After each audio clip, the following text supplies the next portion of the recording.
Welcome to the Produce Moms Podcast, where we believe there is a produce mom in all of us. I'm Lori Taylor, founder and CEO of the Produce Moms. For 10 years, I sold fresh produce to over 300 grocery stores in the U.S. And today, my team and I are fully focused on inspiring people to eat more fruits and vegetables. This show is just one of the ways that we hope to inspire you and your family to eat more produce and live a better life. If you like what you're hearing on the podcast, join our community of almost 40,000 in all 50 states and over 30 countries by visiting theproducemoms.com/subscribe. And be sure to subscribe and leave us a review on iTunes. Thanks for being here. Enjoy today's show. Welcome back, everyone. Today on the Produce Moms Podcast, we are welcoming Nick Mascari. Nick is the managing partner for Applewood Fresh. They are a Midwest grower and shipper, vertically integrated company of apples. They are a new brand partner to the Produce Moms. And something that has been just so much fun for me is that Nick and we've worked together for like 10 years in my indie fruit era, and I've known him for a very long time. So it's a true joy to welcome him onto today's show and to have him tell a little bit about his professional journey, as well as teach everyone more about Applewood Fresh. Great, Lori. I'm happy to be here. We do go way back. Way back. Go way back to the neighborhood days. I know. I was like 7 years old when I first met Nick. So it's been wonderful to just have him be part of my professional journey. And like, we didn't go to the same high school or anything, but life is always short. It's like this world is small and you never know when your paths are going to continue to cross over. So it's been a real joy. You've been a big part of my professional career and really my whole life. So welcome to the show. I'm glad you're here. Well, thank you. I'm happy to be here. It's an honor to be on your show. Well, thanks. So you have to tell us all more about Applewood Fresh. So Applewood Fresh Growers as a sales and marketing company is fairly new, but Applewood Orchards and Applewood Fresh as a company dates back to 1935 when Walter E. Swinderman Sr. planted his first apple tree in Southeast Michigan. Wow. So it all started back then. Yeah. No, this is amazing. So I think this is a really good learning opportunity for all of the consumers that we have that follow this show. Obviously for our trade audience, folks that are familiar with the produce industry or agriculture, what you just said makes total sense. But for that end consumer that is interacting with your brand at the grocery store, we probably need to break this down a little for them and help them understand what this means. So when we in the intro, I said the terminology vertically integrated. And so let's just kind of start with that, Nick, and talk about how you have like a growing company as well as a marketing arm and what the difference is. Sure. So the Swinderman family owns orchards throughout the state of Michigan, and they are strictly growers. They also have a packing facility where the apples get packed into tray fruit that you'll see that doesn't have any packaging around it at the grocery store, just your typical bulk fruit that you'll pick up one, maybe two, hopefully more. And then you also have your pouch bag in your plastic fruit that you buy by the poundage that you get at the grocery store. And that's all packed at the packing facility level. And then from there, the sales and marketing arm, which I represent, it's our job to go out and get the customers, the retail customers, the food service customers. So yeah. And this is what I always tell to folks when they can't like really connect the dots, like, I don't get it. And it's like, okay, the farmers want to farm. They don't necessarily, they want to grow, they want to farm. They don't necessarily want to get involved in things like what you and your team are focused on, Nick, at Applewood Fresh from a marketing and sales perspective. Correct. That's what they want to do. It's funny when we get a request from a retail partner and like, can you send one of your growers to the store for a they visit and they're always hesitant. You know, they don't like to leave the farm. No, I have to be in the orchard. No, I get it. And it's Right. so true. And this is such a common structure within all of the brands that you all encounter in the fresh produce department. This is a very common practice where you're working with family farmers and, you know, essentially co-oping the various orchards and coming to market under one brand name. And since you said that, Lori, we represent not only the Swindeman family, which is an owner in our company, but we represent over 34 Michigan apple farmers. And that spans about 11,000 acres throughout the state of Michigan. So we have a very diverse growing area. That's right. Pure Michigan, baby. Yes, pure Michigan. No, it's truly just beautiful. Michigan agriculture is beautiful. So let's talk a little bit about you, Nick, and your professional journey. I mean, I know we've shared that you and I, go way back, but let's share with our listeners a little bit more about your journey in the produce industry and how you landed as a partner of Applewood Fresh. So yes, I was lucky enough to grow up in the produce industry. I got some air quotes going. Yeah. So my great uncle in 1947 started a company in Indianapolis. It was a wholesale distributor that distributed to restaurants and grocery stores. And from there, it evolved and family members came in, and my father took over the company and led it up to about 3 years ago. And during that time, I was fortunate enough to learn the business from all the family members, including my father. Yeah. And let's see, after college, I spent some time away from the family business and worked for Dole first in bananas. And then I had the luxury of spending some time with Chiquita. Yeah. And from there, I went back into the family business for about 8 years. And decided it was time for me to venture out on my own again.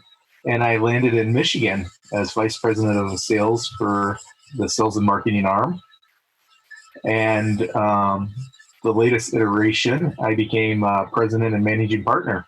That's amazing. It's been a long, fun. Yeah, thank you. It's been a long, fun journey. And like you said, we've worked together. Well, first we grew up together, then we worked together. Now we're working together again on a different level, and it's exciting. Yeah, no, we've really enjoyed the opportunity to work with Applewood Fresh. And for all of our listeners, Nick's dad is actually the one who hired me at Indianapolis Fruit Company. And when I was hired on, Nick was working, I don't know if it was the Dole or Chiquita era or both, but I had a couple of years of seniority on him when he came back to the family business. But yeah, we worked together for, Nick, it was, I guess, probably 6 years. I thought 10, but 6 years. And yeah, it was amazing. Nick was always he was always very encouraging of the goals and the vision that I had with the Produce Moms. So it's a really special moment for me to, here we are both at very different stages of our careers, but definitely still living our passions and thriving. So this is fun. It is, because I've got to see your career evolve and become as successful as you've become. And I hope vice versa, but yes. Absolutely. Yes. So let's get back exciting to these times. Yes. Let's get back to the Michigan grown apples. So talk to us about what that means. I mean, I think that, earlier I kind of said it tongue in cheek, but it certainly resonates with Michigan agriculture, that pure Michigan grown. Tell our customers more about what that means to you at Applewood Fresh, as well as all the farmers and growers that you represent. So we're lucky here in Michigan, and I hope that the consumers out there listening get the opportunity to try our wonderful apples. But, ancient glaciers, I'm going to get some history. I'm going to give a history lesson here. So ancient glaciers left behind, a light, well-drained, nutrient-rich soil. So that soil is optimal for growing not only apples, but other agriculture products. Yeah. But at the same time, for apples, the climate is moderated by the lake. So it curbs the extreme temperatures that you get in a lot of areas. So it protects the fragile spring buds, which helps extend the growing season later into the fall. And then you get the sunny days and cool nights that really sharpen out the apple's flavor, color, and crisp bite. Yeah. So what you get in Michigan is a very tasty, juicy, crunch-packed apple eating experience. Well, and I will say, living in Indiana, we've grown up with Michigan apples my whole life. But talk a little bit more about your distribution footprint. Yes, so we have 3 packing facilities in Michigan, one in Southeast, one in Grand Rapids, and the other in Northwest Michigan. And from there, we distribute, I would say we're in about 20 states right now. Mm-hmm. Major retail chains, wholesale distributors, which also distribute to retail and food service, and then other industrial clients such as universities and hospitals. And sure. So we have a very good representation and diverse customer base. Yeah, no, I buy your apples at Kroger when I go shopping, so that's always fun. They are a very good partner. Yeah, we're happy to have them as a customer. Yeah, me too. I'm glad they're there because that's where I shop. So let's talk about the varieties that you grow. I know that there are a lot of, and taking a step further, I know that there are some. Well, let's just you go. You're the one that's the apple expert. This is your show, not mine. All right. I'm not sure about expert, but I'll take it. Yeah. We grow 21 varieties, and we grow your legacy varieties, which is like a Red Delicious, a Golden. But what really sets us apart are our managed varieties, the Kanzi, the Kiku, the Rave, the Sweet Tango, which we're partners on. And you just did a segment in that, by the way, that smoothie drink looked amazing. It was amazing. Pumpkin spice Sweet Tango smoothie. It was so good. So that really separates us from the rest of the regional players and regional growers, because our ownership is looking to cultivate, a better tasting apple for the consumer out there. Well, and so let's talk a little bit about this, the cultivation component.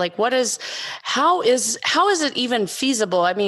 I know that I'm not the only consumer that feels like, wow, every year there's a new apple variety that's coming out, and, you come every, depending on what week you're shopping, you're going to find different unique varieties of apples. It's fun, but it also, we know from consumer insights and data that some folks, both within the supply chain as well as our end consumer, find that to be almost overwhelming. What do you want to tell people about hybrid apples and new varietals? Yes. So, first off, chances are that everybody in one way or another has had a hybrid apple, because the Gala, the Fuji, a lot of your mainstay legacy varieties are a hybrid. Sure. And what that means, it's a cross between 2 apples. And the way they do it now, for the main part, is crossbreeding, where they'll take a specific kind of apple and its characteristics and breed it with another apple. Mm-hmm. And the point of that is to make a better quality, better eating apple for the consumer. Yeah, no, and it's so important. One thing that you're really seeing come to the forefront of how we promote fruits and vegetables, because everyone knows that at this point, most folks know fruits and vegetables are a healthy choice. All right. I don't think that the wellness messaging is going to go away by any means, but I've noticed in some of the continuing education I've done, as well as some of the other brands we work with, one of the top features that everyone is talking about now is flavor. And I think that's brilliant. I think that's where we need to focus, because at the end of the day, if, we all want our food to taste good. And I love the commitment that's happening at, the seed level, the farming level, where there's this real focus on, natural cultivation of the most flavorful fruits and vegetables in the world. And that I do want all those listening right now to know that this cross-pollinate, I mean, this is how farming happens. Like, that's a very normal, natural, classic agriculture practice. So, I love, Nick, that you just said that about the flavor, because it is so important. And you hit it right. It's natural. It's not GMO. It's not some kind of Frankenstein apple. This is natural. This is part of nature. And, we're not doing anything to, right. I don't know what to say. It's a natural product, and there should be no worries, and it's healthy, and it's I know tasty. What you can say. You can say the line that I always say: when you're choosing a fruit or a vegetable, you're making an excellent choice. And from your stakeholder, you can say, when you're choosing an Applewood Fresh apple, you're making an excellent choice.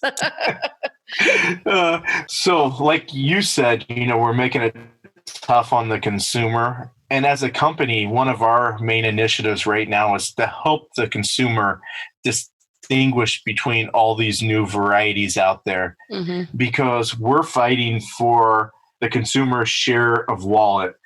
And sometimes, that wallet size isn't big. So, we want to make sure when they pick up an Applewood Fresh apple that they're getting the best eating experience possible for the money that they're spending. Right. And the type of flavor that they want, because one of the amazing things about apples is, we have this countless volume and of variety, like there's so many different varietals out there, but they all have a unique taste, which is so cool. So we're working to try to help the retailers, help the end consumer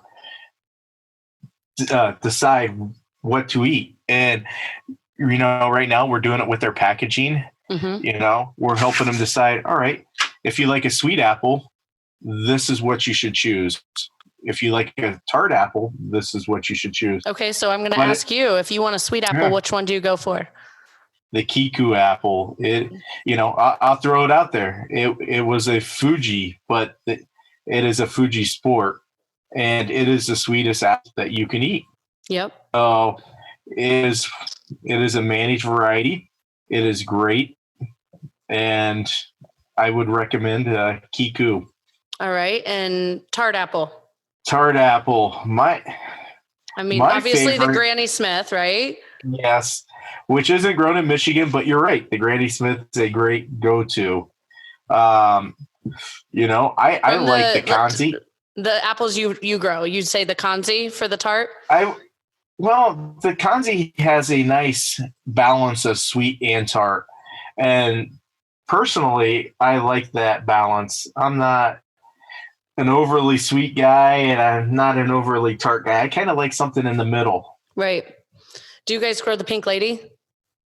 We do, and that is tart. That is a good tart apple. Yeah, I love that apple too. That's probably how I would answer the question about tart apple, would be with that one. So, yes. Very good choice. Well, thanks. I'm glad you approve. All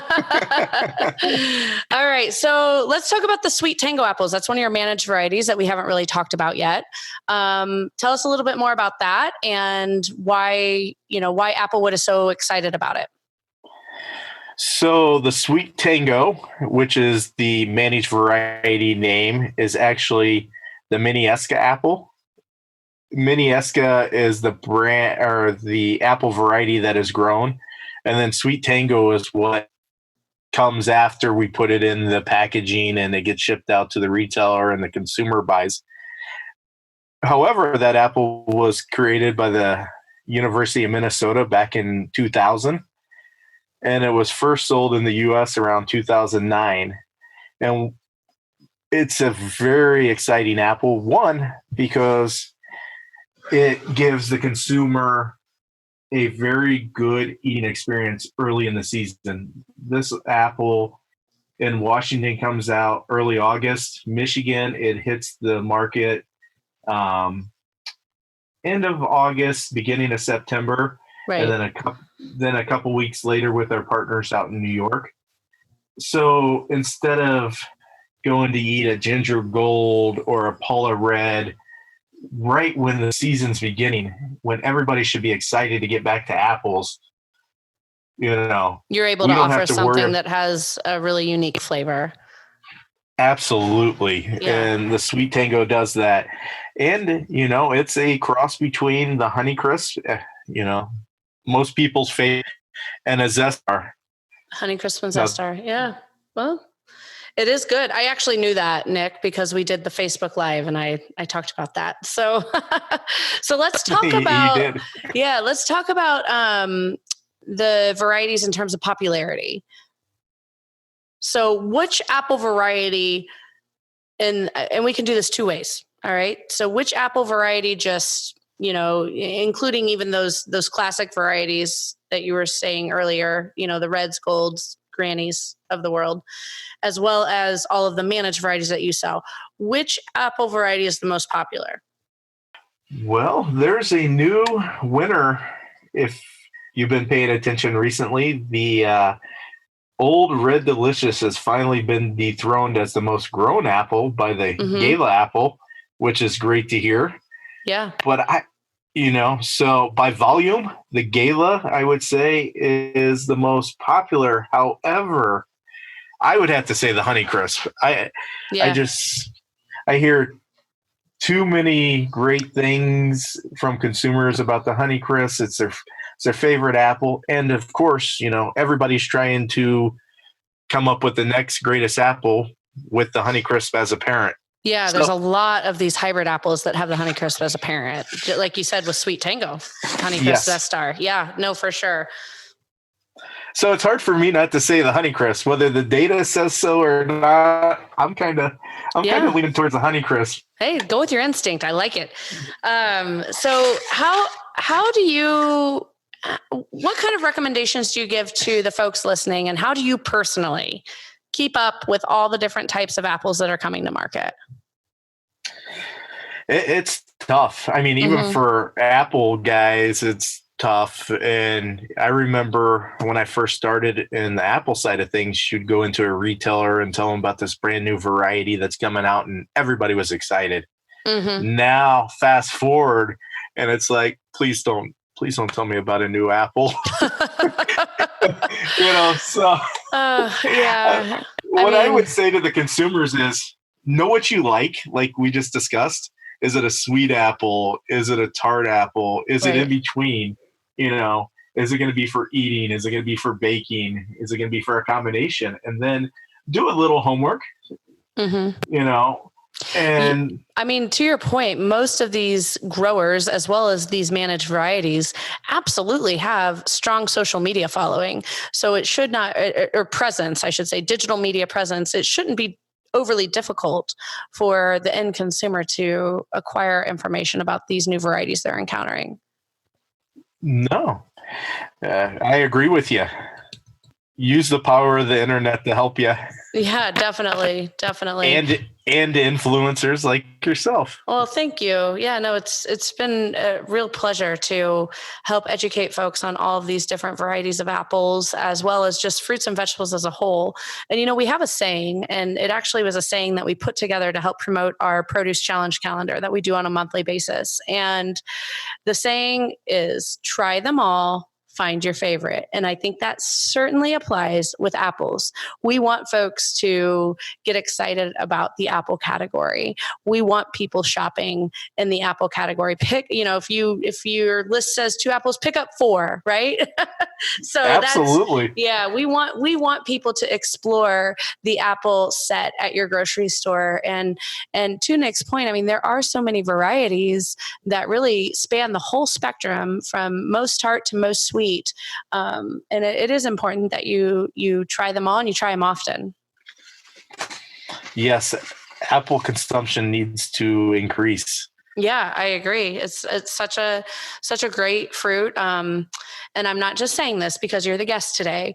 I am going on, it's been about 5 months now where the very first thing I eat on a daily basis is an apple. It has very great health characteristics, and it's also an easy snack on the go. It is. I'm almost always doing breakfast on the go, or, and I've been known to like eat half of it, throw it back in my purse, finish the other half.